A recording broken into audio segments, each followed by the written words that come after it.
ang nakaraan sa Kabanata 1 hanggang 4 ng El Filibusterismo ni Dr. Rizal. Sa unang kabanata, ipinakita ang paglalayag ng Bapor Tabo at ang usapan ng mga makapangyarihang opisyal na tila walang malasakit sa bayan.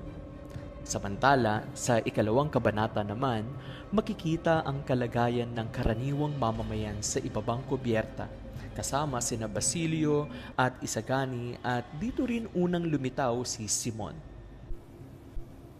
Sa ikatlong kabanata naman, nagkwento si Isagani ng mga alamat tulad ng kay Doña Jeronima, na para sa kanya si Doña Jeronima ay isang mahimala, na kung saan dito ay nagpakita ng aral at kasaysayan ng kanilang bayan. Sa ika-4 na kabanata ay tinalakay naman dito ang buhay ni Cabezang Tales, kung saan isang magsasakang pinaghirapan ng kanyang lupain ngunit inangkin ng mga praile. Dahil sa kawalan ng katarungan, unti-unti siyang nagbago at napilitang lumaban.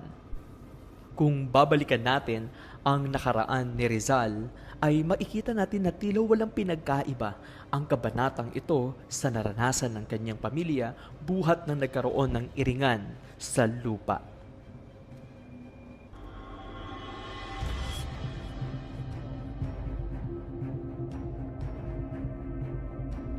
Naantala ang pagdating ni Basilio sa San Diego nang harangin ng Guardia Sibil ang karwaheng sinasakyan niya. Nagkataong naiwan ng kutsero ang sedula nito, kaya't kinulata ito ng Guardia Sibil. Marahil ay walang mga Guardia Sibil noon. Kung meron ay hindi sila mabubuhay ng matagal dahil sa pangungulata. Habang naglalakbay, pinahinto ng mga Guardia Sibil ang kutsero dahil walang ilaw ang karwahe. Bawal iyon sa batas. Nakiusap ang kutsero, ngunit hindi siya pinagbigyan. Ipipiit siya sa bilangguan. Nakauwi si Basilio sa bahay na kanyang tinutuluyan. Bahay iyon ni Kapitan Tiago na tinitirhan ng isang katiwala. Ibinalita sa kanya ng katiwala ang pagkakadakip kay Cabezang Tales. Dahil sa balitang iyon ay nawalan siya ng ganang kumain. Kabanata 5. Ang Noche Buena ng isang kutsero. Sa kabanatang ito ipinakita ang kalagayan ng karaniwang mamamayan sa katauhan ng kutserong si Sinong. Sa kabila ng selebrasyon ng Pasko, siya ay pinarusahan ng Guardia Sibil dahil sa maliit na pagkakamali lamang. Ipinakikita rito na kahit sa panahon ng kasiyahan, ay nararanasan pa rin ng mga Pilipino ang pang-aapi at kawalan ng katarungan.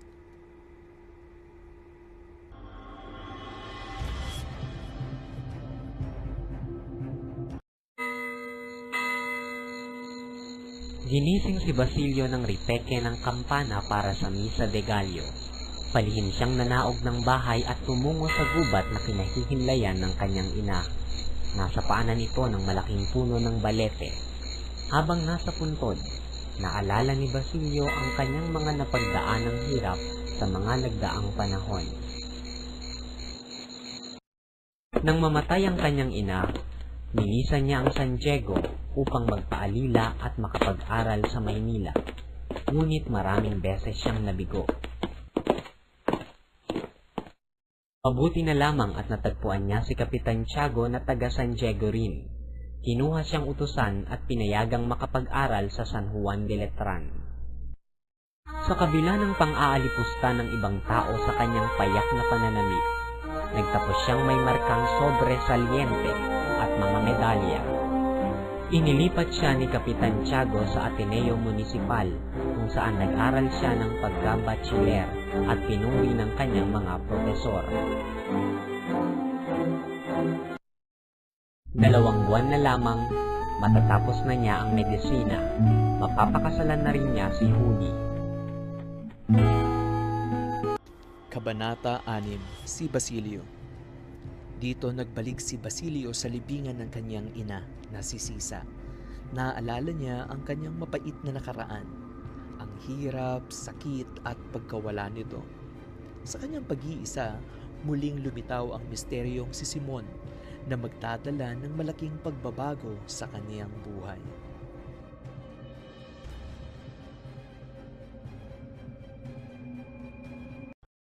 Paalis na ng gubat si Basilio nang makarinig siya ng kaluskos ng mga dahon at yabag ng mga paang papalapit. Natanaw niya ang isang anino ng lalaki sa kabilang bahagi ng balete.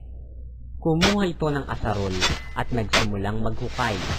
Kinabahan si Basilio. Sa malaking pagtataka ay nakilala ni Basilio na ang lalaki ay si Simon. Pinanood niya ito habang naghuhukay. Hindi nagtagal, napagod si Simon at lumabas si Basilio sa pagkakakubli. Matutulungan ko ba kayo, Ginoo? Dinukot ni Simon ang kanyang revolver at itinutok ito kay Basilio. 13 taon na po ngayon nang ating ilibing ang aking ina sa pokling ito, at ikaliligaya ko kung ako'y makaganti naman sa inyo. Tinanong ni Simon si Basilio kung kilala siya nito. Isang taong napakadakila, isang taong ipinalalagay ng lahat liban sa akin na namatay na. Basilio, nakababatid ka ng isang lihim na maaaring ikasawi ko. Hindi kita papatayin sa pag-asang hindi ko ito pagsisisihan. Isinalaysay ni Simon kay Basilio ang kanyang buhay sa nagdaang 13 taon. Naglagalag ako at nagsikap makaipon ng maraming salapi upang maisagawa ang aking layon. Nagbalik upang ibagsak ang masamang pamahalaan, padaliin ang kanyang pagkasira kahit na dumanak ng maraming dugo. Kabataan na walang karanasan at mapangarapin. Hinihingi ninyo ang wikang Kastila, ngunit anong magiging hangarin ninyo? Ano ang inyong mapapala? Upang hindi kayo lalong magkaintindihan? Hindi po. Kung dahil sa Kastila ay mapapalapit tayo sa pamahalaan, magiging sanhi ito ng paglalapit-lapit ng mga pulo. Isang pagkakamali. Ano ang gagawin ninyo sa wikang Kastila? Patayin ang wikang katutubo? Ipailalim ang inyong kaisipan sa ibang isipan at maging malaya? Lalo kayong magiging alipin. Sa halip ay tulungan mo ako. Gamitin mo ang iyong lakas sa kabataan upang kalabanin ang mga lihis na akala. Iyan ang dahilan kung bakit ikaw ay nais kong mabuhay pa. Ginoo, napakalaki kong karangalan ng mapagtapatan ng inyong mga balak. Ngunit hindi ko magagawang gampanan ang inyong hinihiling. Ang hangarin ko lamang ay gamutin ang mga sakit ng aking mga kababayan. Kahit hindi ka handa sa aking hinihintay na pag-asa, sa araw na magbago ka ng paniniwala, ay hanapin mo ako sa aking tahanan sa eskolta at paglilingkuran kita ng buong puso. Sa Kabanata 7 naman, ibinunyag ni Simon ang kanyang tunay na pagkatao bilang si Crisostomo Ibarra kung inyo pang maaalala sa Noli Me Tangere. Ipinakita niya ang kanyang planong paghihiganti laban sa pamahalaan at inalok itong si Basilio na sumama sa kanyang layunin. Dito makikita ang pagbabago mula sa mapayapang reforma tungo sa marahas na paghihiganti.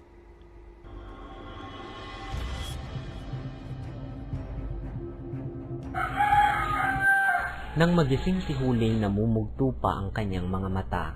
Ang unang pumasok sa isip niya ay baka sakaling naghimala na makapagpadala ang birhen ng 250 pisong pantubos sa kanyang ama. Ngunit walang nangyaring himala. Nang mag-uumaga na, nakita ni Huli ang kanyang ingkong na nakaupo sa isang sulok at pinagmamasdan ang kanyang mga kilos. Kinuha niya ang kanyang tampiti at nakangiting lumapit sa matanda upang humalik sa kamay nito. Pagdating po ni Ama, pakisabi na ako'y napasok na rin sa kolehiyo. Ang Panginoon ko ay marunong magsalita ng wikang Kastila at ito ang pinakamurang kolehiyo na mapapasukan ko. Habang nasa daan, napahinto si Huli at nanangis. Mag-isang naiwan si Tandang Selo sa bahay. Pinanood niya ang mga taong nakabihis ng maganda upang magsimba at mamasko. Nang may mga kamag-anak na dumalaw kay Tandang Selo, nagulumihanan siya nang hindi siya makabigkas ni isang salita. Walang maibukang pangungusap sa kanyang mga labi, kundi mga impit na ungol lamang. Nagkagulo ang mga panauhing kamag-anak dahil sa nangyari kay Tandang Selo. Napipina! Kabanata 8, Maligayang Pasko. Ang kabanatang ito ay tila naging isang kabalintunaan. sapagkat sa halip na masayang Pasko ay ipinakita ang malungkot na kalagayan ng pamilya ni Kabesang Tales. Dahil sa kawalan ng hustisya, sila ay nagdurusa sa kahirapan at pagkawala. Ipinakikita rito ang realidad ng maraming Pilipino. Walang tunay na saya dahil sa pang-aapi.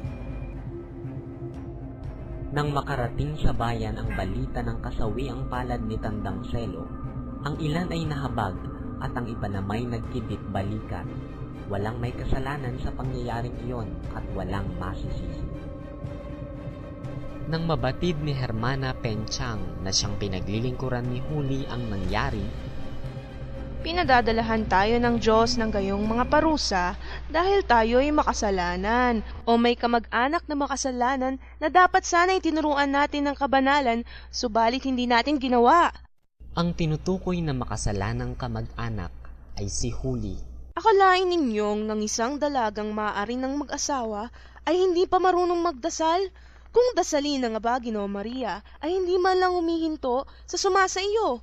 At sa Santa Maria ay hindi man lang humihinto sa makasalanan na siyang pagdarasal na dapat gawin ng isang mabuting Kristiyano na may takot sa Diyos.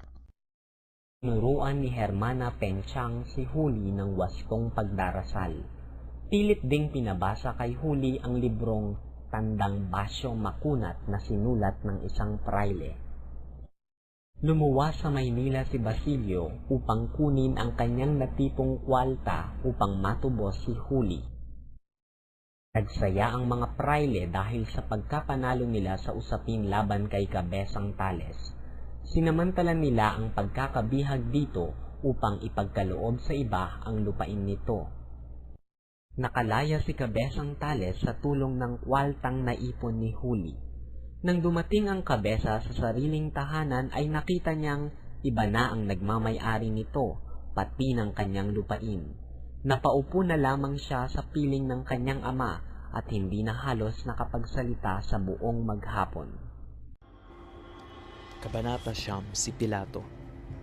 Ipinakikita naman sa kabanatang ito ang pag-iwas sa responsibilidad ng mga pinuno sa paaralan. Walang gustong magdesisyon at lahat ay tila naguhugas kamay sa problema. Ang Pilato ay simbolo ng pamumunong umiiwas sa pananagutan.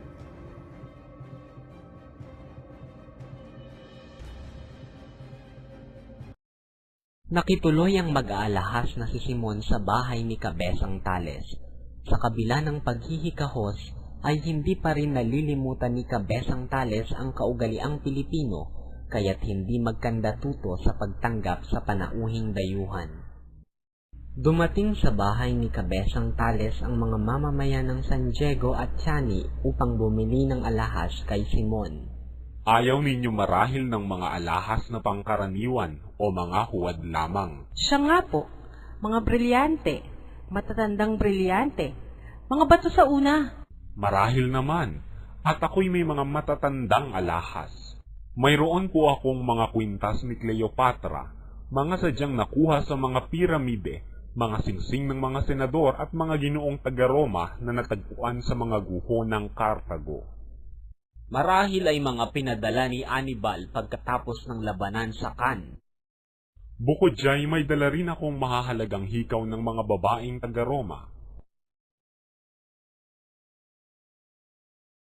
Bawat isa'y pumili ng kanya-kanyang naibigan. May kumuha ng singsing, may kumuha ng relos, at may kumuha ng agnos. Si Kapitana Tika ay bumili ng agnos. Si Sinang ay isang pares ng hikaw. Si Kapitan Basilio ay isang kairel para sa alperes, isang pares ng hikaw para sa kura, at iba pang bagay na panghandog. Nakipagpalitan din si Simon sa mga lumang alahas ng mga taga-baryo. Lahat ay bumili maliban kay Kabesang Tales. Kayo, wala ba kayong may pagbibili? Naipagbili ng lahat ang mga alahas ng aking anak, at ang natitira ay wala ng ganong halaga. At ang agnos ni Maria Clara? Iyon ay agnos na may brilyante at esmeralda. Matapos mahalughog ang maraming kahon ay natagpuan ang hiyas. Sinuri itong mabuti ni Simon. Makailang isara at ibukas. Yun nga ang agnos na suot ni Maria Clara noong pista sa San Diego. Ibig ko ang pagkakayari. Magkano po ninyo ipagbibili ito? Nagkamot ng ulo si Kabesang Tales na hindi malaman ang gagawin. Naiibigan ko ang agnos na ito. Tatanggapin ba ninyo ang 100? 500 piso. Kung ako'y pahihintulutan ninyo, pupunta ako sa bayan upang isangguhi sa aking anak. Babalik ako bago dumilim. Ngunit habang paalis si Kabesang Tales, natanaw niya ang praileng tagapangasiwa ng lupa kasama ang lalaking nagmamay-ari ngayon sa kanyang lupain. Nagtatawanan ang dalawa. Sa kanyang galit, sinundan niya ang dalawa na patungo sa kanyang bukirin. Kinaumagahan, wala si Kabesang Tales. Gayon din ang revolver ni Simon. Ang naroon ay ang agnos at sulat ni Kabesang Tales na humihingi ng tawad dahil sa pagnakaw niya ng revolver. Ayon sa sulat, sasama na sa mga tulisan si Kabesang Tales. Noong gabing iyon, kumalat sa bayan ang balitang namatay ang praileng tagapangasiwa ng lupa, ang bagong may-ari ng lupain ni Kabesang Tales at ang asawa nito. At sa wakas, ay natagpuan ko rin ang aking hinahanap. Sa Kabanata 10 naman, dito makikita ang matinding agwat ng mayayaman at mahihirap. Habang ang ilan ay sagana sa yaman, ang karamihan ng mga Pilipino ay naghihirap. Ipinakikita na ang kayamanan ay ang nagiging batayan ng kapangyarihan at paggalang sa lipunan.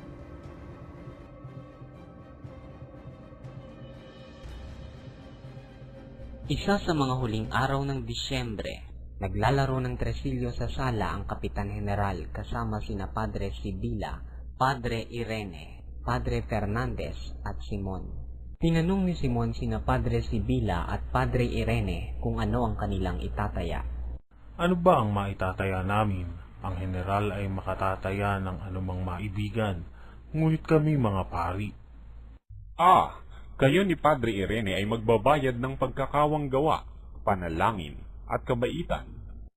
Alam ninyong ang kabaitang taglay ng bawat isa'y hindi katulad ng mga brilyanteng na paglilipat-lipat ng kamay. Pinagbibili na sa isa, pinagbibili pa sa iba. Kung gayoy, papayag akong bayaran na lamang ng mga pangako. Sa halip na magbayad ng kwalta, ay sasabihin na lamang na lilimutin ng 5 araw ang karalitaan, ang kababaang loob, ang pagkamasunurin, ang kalinisang ugali, ang pagkamahabaging at iba pa. Maliit na bagay laban sa aking brilyante. At tinapik ni Simon sa balikat ang general. At ito naman, ang ibabayad dito sa akin ay 1 bale sa 5 araw na pagkabilanggo o 5 buwan o 1 utos ng pagpapatapon na walang nakatalang pangalan o 1 utos sa Gwardiya Sibil na barilin sa daan ang taong parurusahan samantalang ito'y ipinaghahatid-hatiran. Ano naman ang mapapala ninyo? Malaki. Ang nais ko'y lipulin ang lahat ng may masasamang budhi. Pinag-usapan din ang tungkol sa pagtuturo ng wikang Kastila. Mapangahas na hiling bukod sa paglaktaw sa ating kapangyarihan. Ang kahiling ay kahina-hinala. Isang anyo ng paghimagsik, pag-aalsa. Ang kahiling ay pamumunuan ng mga binatang naghahangad ng mga pagbabago at kayabangan. Ang isa sa kanila ay nagngangalang Isagani, pamangkin ng paring Indio, si Padre Florentino. Siya ang paborito kong mag-aaral. At paborito ninyo? Mutik na kaming magsuntukan yan sa bapor. Napakawalang galang na itinulak din ako. May isa pang makaraigin yata o makaraig. Makaraig, magalang at nakatutuwang binata. Siyang nabanggit ko sa inyo na lubhang mayaman. Mahigpit na inihabilin sa akin iyan ng kondesa. Mayroon pang nagngangalang Basilio, estudyante sa medisina. Tungkol kay Basilio ay wala akong masasabi. Iyan para sa akin ay tubig na tulog. Hindi ko maunawaan ang iniisip at sinasabi. Sayang at wala si Padre Salvi upang magbalita sa atin ng tungkol sa pinagmulan. Tila narinig kong Batang Musmus pa iya'y nagkaroon na ng usapin laban sa mga gwardya sibil. Ang kanyang amay napatay sa hindi ko matandaan kung anong gulo. Ganyan pala. Itala ninyo ang pangalang iyan. Ngunit General, ang kahilingan nila'y makatuwiran at wala tayong karapatang huwag dinggin dahil lamang sa mga sabi-sabi. Palagay ko'y dapat itong sang-ayunan ng pamahalaan upang ipamalas ang ating pagtitiwala sa kanila at bilang katibayan ng ating pagiging matatag. May kalayaang bawiing muli ang pahintulot at makikita kung nagmamalabis ang mga pinagbigyan, kaya atin silang babantayan. Bago natapos ang usapan, Aking General, naririto ang anak na babae ni Kabesang Tales at nagmamakaawang palayain na ang kanyang ingkong na dinakip sa halip ng kanyang ama. Hindi ba pwedeng mananghali muna ng matahimik? Ikatlong araw na ito ng kanyang pagtungo rito. Kawaawang bata. Siya, pasulatin ang kalihim ng isang utos sa tenyente ng Guardia Sibil upang palayain ng matanda. Hindi na nila masasabing hindi ako mapagpatawad at maawain. Sa 11 kabanata naman, nagtipon ang mga makapangyarihan sa Los Baños, hindi para lutasin ang problema ng bayan, kundi para maglibang. Ipinakikita rito ang kawalan ng malasakit ng mga pinuno sa tunay na kalagayan ng mamamayan.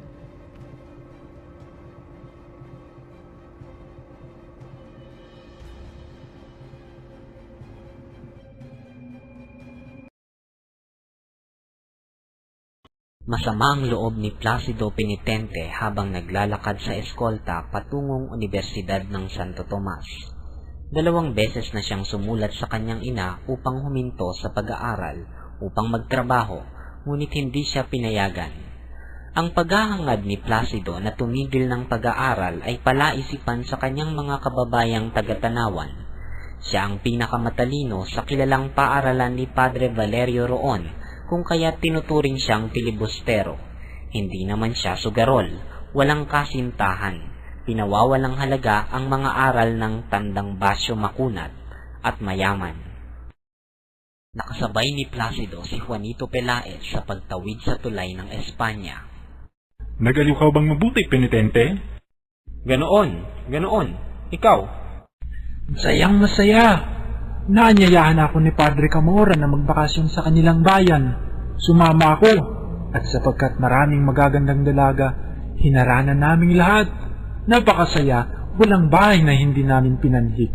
Nakakilala kami ng isang mangmang, katipan yata ni Basilio. Napakaulol ni Basilio. Aanhin kaya niya ang isang dalagang hindi marunong ng wikang Kastila, walang yaman at naging alila pa. Napakasungit niya, ngunit maganda. Isang gabi hinambalos ni Padre Camora ang 2 naghaharana sa kanya. Buti na lamang at hindi sila napatay. Masungit pa rin siya tulad ng iba'y may mangyayari rin sa kanya balang araw. Malakas na humalakak si Juanito samantalang tiningnan siya ng masama ni Placido.